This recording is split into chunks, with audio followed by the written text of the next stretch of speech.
kumikinang. Coliala and Diego Bandido.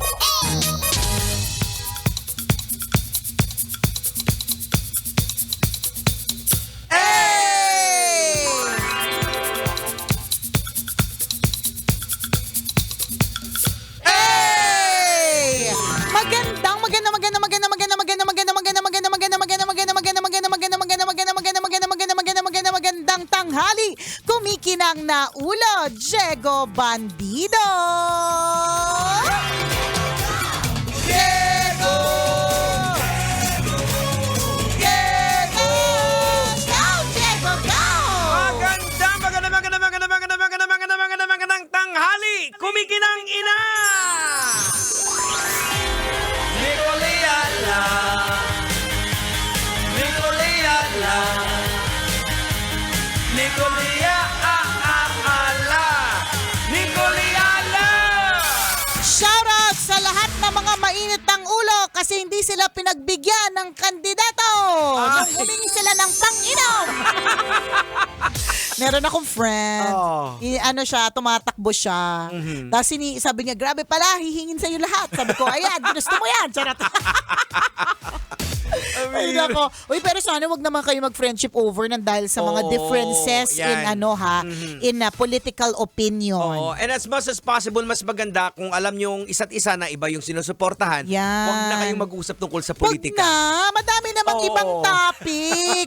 Alam mo, ang hirap lang talaga no kapag sensitive ang topic. Minsan ang hirap kung papaano mo iiwasan or paano hindi ka magbibigay ng opinion, Correct, 'di ba? oo. Ganun. Pero pwede. Oo. Para gusto po natin pag natapos ang election sa May, magkakaibigan pa po yung mga magkakumars. Ayan. Magkakamag-anak pa po yung mga magkamag-anak Tama. at hindi Ayan. po kayo na iirita sa isa't isa, 'di ba? Oo. So kung ikaw ang nakakarinig ngayon, be the bigger person, ika nga. Correct. Understand. Oo. Like for example sa amin, sa church, may biglang, halimbawa, nag-uusap ng ganito, biglang nagpasok ng politika. Ayan. So lahat tahimik. Nung natapos na siya, okay, balikan natin yung ano. Ayan. Oo, kasi pwede namang hindi Pwede naman, patulan kumbaga, respetuhin mo pa rin Correct. na hindi mo binabastos. Oo. Diba? Kasi, una, yayaman ka ba kapag pinatulan mo yung comment niya? Tama. Pangalawa, kilala ka ba ng politiko at payayamanin ka Correct. ba? Hindi Oho. naman, kung hindi rin lang naman, di ba? Choose your battles. Yan. Di ba? Speaking of choosing your battles, Jegs, anong tingin mo dito? Meron tayong isang tambalanisa na problemado. Sabi Okay. niya kanina, Nicole and Diego, gusto ko lang pong itanong sa inyo.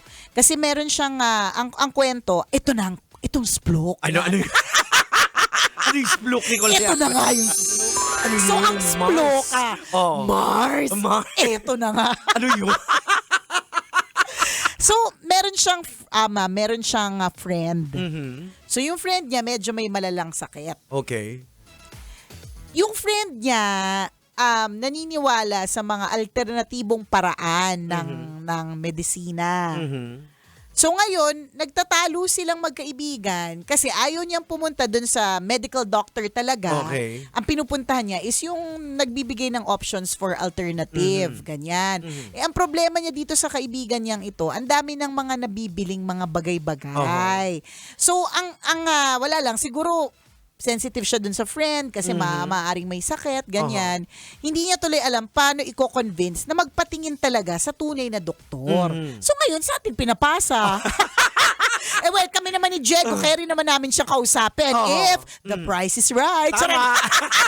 Kumbaga, consider it as a talent fee. Yan. Kami kakausap. May mga packages po. Ayan, correct. Anong klaseng pakikipag-usap? Ang pakikipag-usap ba ay mga kalmahan ba? Oo, yan. May kasamang pananakot? Ibang Oo. package sa kalma? Ayan. Calm package, iba po ang rate niya. Oo. Yan. Iba din po yung online consultation Ayan, sa correct. actual. Tama, iba yung Zoom. Iba yung rate. Oh. Correct, iba yung face-to-face. Ganon. So, yun yung parang dilemma niya kung paano i-convince. Well, ako unang-una ko ito yung pagdadasal ko yan eh. Oo. At pag sinabi mo ipagdadasal, magdasal ka talaga. Oo. Eto na naman po tayo sa I will pray for you. Tas, kailan mo huling pinag-pray yung sinabihan mong I will Tama. pray for you? Oo. Kasi ito yung problema nating mga tao in general Kung minsan pilit nating solusyonan on our own. Pero kung minsan nakikita natin na nasa labas na ng ano natin eh. Hindi na natin O control. ng capacity natin. Oo. Like for example, yan sa friend mo, nasa labas mo na rin ng capacity mo. So, kinakailangan mo na ng divine intervention. Oo. Ipagdadasal. Kasi lagi naman pong may miracles Oo. eh. Whatever, ako naniniwala kasi na pagka may sakit kasi ang isang tao, lalo na kung halimbawa medyo malala, talagang lahat ng mga ways and means siguro gagawin. Kahit na Jegs, kahit na magpatawas, di ba? I mean, lahat. Lalong-lalo na kung ikaw ay lumaki sa Pilipinas, hindi natin ginajudge yung mga nagpapatawas kasi palibhasa parte ng kultura. Tapos hindi mo rin matanggal kasi sa kanya yun eh. 'Di ba na dito ako naniniwala na kapag kumain ako ng buntot page or ng pinakuloang medyas na may kasamang pinakuloang lizard, 'di ba? O tuko, 'di ba? Gagaling ako correct. Ingrown ng kabayo, 'di ba? Hindi natin sila masisi. Pero kung paano i-convince dun sa medical way, siguro kung hindi man ikaw ang makapag-convince, somebody na ang hanapin mo yung pinagkakatiwalaan niya, na pinakikinggan niya. Kasi kung kami ni Diego, di kami katiwa-tiwala masyado. Mga mamarulang. Minsan nga, hindi kami sure sa sinasabi namin. Dinadaan na lang namin sa confidence. Pero sa totoo, hindi naman kami sure sa mga sinasabi namin. So, I guess you talk to somebody na talagang mas pinakikinggan niya. Mahirap kasi ito yung sinasabi kong kanina, 'di ba, na minsan nagfa-friendship over dahil sa differences in opinion sa politika. Pati dito nagkakaroon din ng friendship over eh. Kung naniniwala siya sa alternative na doktor or whatever, 'di ba? Ang hirap din namang tanggalin sa kanya 'yon kung katawan niya naman 'yon pati. Pero dapat pa rin ako naniniwala pa rin ako sa yung tanong mo rin din muna sa doktor natin na nag-aral talaga. Totoo naman yun. Diba? Ganun naman talaga dapat. Correct. Yun naman talaga yung una na nagpakadalubhasa siya dyan sa field na yan. Hindi ka naman yan ipapahamak. Sa tingin ko, wala pa naman ako narinig talaga na medical doctor na ipinahamak yung kanyang pasyente. Kasi kunyari, hindi siya sigurado. Magtatanong din siya sa mga constituents niya. Parang ganon. Ang problema kasi sa mga ganyan, parang part ng in denial, alam kasi nila na parang malala na yung sakit nila. Pag tiningnan sa siyensya, parang wala nang solusyon. Baka dito sa alternative, baka mabago, magkaroon pa ng himala. Correct. At yung kasi ang problema natin, naghahanap tayo ng miracle, wala tayong miracle worker. Ayan. Diba?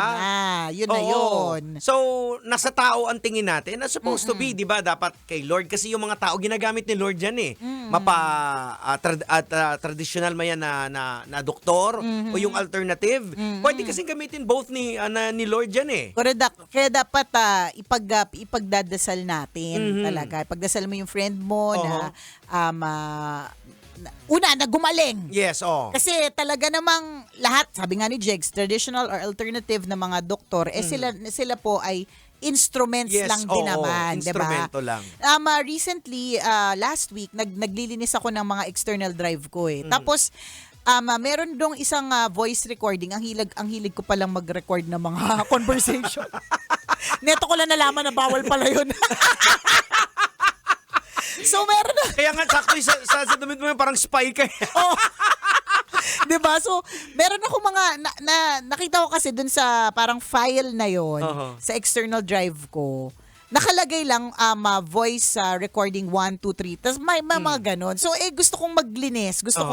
So, pinakinggan ko isa-isa. So, may mga dinilita ko kasi hindi ko naman kailangan to. Mga napindot ko lang ng ano. Tapos, meron akong isang conversation na na-record, which was the conversation of myself at yung neuro ni Princess nung time na may sakit siya. So, na-remember ko yung convo na yon kasi I think bakit ko siya ni-record. Sorry na, Doc, ni-record ko ni-record ko siya kasi para pag kwento ko siya sa asawa ko, walang labis, walang kulang. Kasi ako lang yung nasa hospital eh. So, ako lang yung bantay. So, para kapag kakwento ko, yun, again, yun yung purpose nun, not for anything. So, dun sa dun sa conversation na yun, para akong dinala mismo dun sa araw na yun eh. Kasi tandang-tanda ko yun. Kasi ang unang tanong ko kay Doc noon was, Doc, bakit si Princess nakatingala lang lagi siya, tapos nakatingin siya sa kaliwa? So, parang ini-explain niya na, syempre, yung kanyang brain yun naapektuhan, mga ganyan-ganyan. Merong may possibility na pwedeng blind yung isang mata. May mga ganon. May mga ganon siya. So, let's wait a few more weeks. Tingnan natin kung ano talaga yung parang effect nung naging sakit niya sa kanya. So, yun yung mga tanong niya. Tapos, naririnig ko si Princess, ang liit ng boses niya. Bata pa siya eh. Oo. 7, baby. Baby pa Hello, nga eh. ka-age ni Prince. Prince baby lang, Oo. diba? So, naririnig ko siya na ang daldal niya, Doc, ganyan, ganyan. Eh, ito yung time na, di ba, na-coma siya tapos nakalabas na siya sa regular room. Pero nasa hospital pa din kami naka-confine. But anyways, there was one part of that recording na si Princess ang daldal. Tapos natatandaan ko to eh, kasi nakatingin sa kanya si Doc, tapos ang sabi niya talaga, grabe no, she's really a miracle. Sabi niya, while she's talking right now, habang nagsasalita yung si Princess, na-imagine ko yung MRI niya eh. Na ang daming lesion o ang daming puti-puti dun sa MRI. Ibig sabihin, kaya nga sinabi na pwedeng mabulag, pwedeng mapilay, pwedeng hindi napagsalita, pwedeng maging special. Kasi sa sobrang daming puti-puti na naapektuhan sa brain niya, meron at merong magiging abnormal sa kanya eh. Parang ganon. Tapos, na-amaze lang siya dun sa fact na, and look at her now, parang dumadaldal siya na parang hindi siya na-coma. Parang ganun. At natatandaan ko yun, yung particular na conversation na yun. Kasi siya din yung nagsabi sa akin na, we are just instruments. Sabi niya, it is always God who has the final say. Tama. Yun. So kung merong dun sa kabisyo natin na ang galing lang din kasi pwede namang hindi ko na rinig yung recording na yun. Pwede namang hindi ako naglilinis na external drive. Tama. Nung particular na Friday na yun, parang wala na ako magawa. Parang natapos ko na yung mga dapat kong tapusin. Yung nasa task list ko for the day. So ang pwede ko na talagang gawin, maglinis-linis. So yun yung ang dami kong external drive.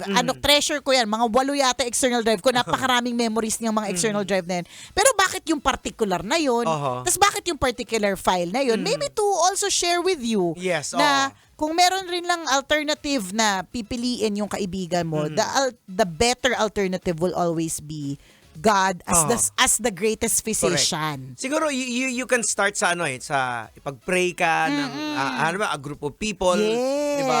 At grabe mag-pray yung mga group of people Community prayer, it works Na para ma-divert lang yung mind na na hindi siya titingin sa tao na may nagpi-pray sa kanya. Pinagpipray kay Lord, malay mo, baka doon makita niya na kung ano yung tamang daan. Kasi sa totoo lang, nasa Diyos ang awa, nasa tao ang gawa. Yes, So kung hindi ka rin naman iinom ng mga tamang gamot para gumaling ka, kung wala kang gagawin, medyo wali din, di ba? Yeah, Dapat tama. meron ka rin gagawin eh. So yung ganun. Di ba? Kasi miracles happen, like for example, sa case na lang ni Princess, ang nagsasabi yung mga doktor eh. Sila mismo yung nagsasabi na miracle yun kasi nga yung MRI niya po, imagine niyo po scan ng brain, puro puti-puti, dapat hindi siya puti. Kung in layman's term, puro puti-puti, ibig sabihin, ano yan, parang mga tinamaan, yan. Buong brain. So, dahil buong brain, hindi mo tuloy alam kung parang pasa-pasa, parang correct. na lang Parang natin para ganon. ma-visualize. Parang may pasa-pasa. So, kung ganon, pwede nga talagang hindi na gumaling or kung gumaling man, merong disability, di ba? Pero hindi eh. Ang exact prayer ko nun, dun sa kabisyo natin, just in case hindi mo napanood yung YouTube video, ang exact prayer ko nun was, not a cell out of place, Lord. Yun yung sabi ko. Walang out of place na cell. Dapat kung saan talaga yung mga pwesto nila, dun talaga dapat, di ba? Very specific. Specific talaga ako kasi kaya niya yun eh. Di ba? Kayang gawin ni Lord yun. Di ba, siguro definitely sa time na yun may time na medyo parang nawawalan ka rin din ng hope. Naman. But because Totoo. of those people na pinagpe-pray ka, so correct. parang nagkakaroon ka ngayon ng hope, Tama. di ba? So yung ganon. Same with din sa friend mo na baka wag niyo muna pag-usapan about doon sa kanino magpapatingin. Kumbaga, pwede bang pag-pray natin? Yan. Parang yun lang. Look for people na kasi hindi naman lahat talagang gift din kasi siya yung prayer na magaling mag-pray, may mga ganun eh. Yes, correct. So hanap ka din na medyo gifted. Yun. Yan. Ay, yung part na yan, kung pag-pray kayo ni Diego, walang bayad. Yan. Walang package. Pero pupunta kayo dito. Kasi para para rekta na dito. Kasi kung pupunta pa si Diego sa inyo, Oo. ayun, may package yun. May charge na yun. May charge, may gasoline fee, may transpo allowance. Kasi baka malayo kayo, di ba? Pero kung bibisita kayo dito sa Love Radio, tapos mag-pray over si Diego para sa Yan. inyo, pasok na yan sa banga. Oo. Walang package, walang Correct. TF involved. Tama. Tama yun, maganda din yung yung magaling magdasal, marunong Oo. magdasal. Kasi kapag ka marunong magdasal, yung nagdadasal para sa iyo na yung puso mo parang nabubuhay din Yes, oo. May ganon. So yun. Yun. Yun ang gawin ha. Alright. The Lord is our greatest physician. Tama. Ayan. Salamat na marami sa pagtutok! O siya, hanggang dito muna po ang tambalang kumikinang. Muli ako po ang kumikinang ulo, Diego Bandito. At akong kumikinang ina mo, Nicole Liala. Kailangan pa pang i-memorize yan? Basic!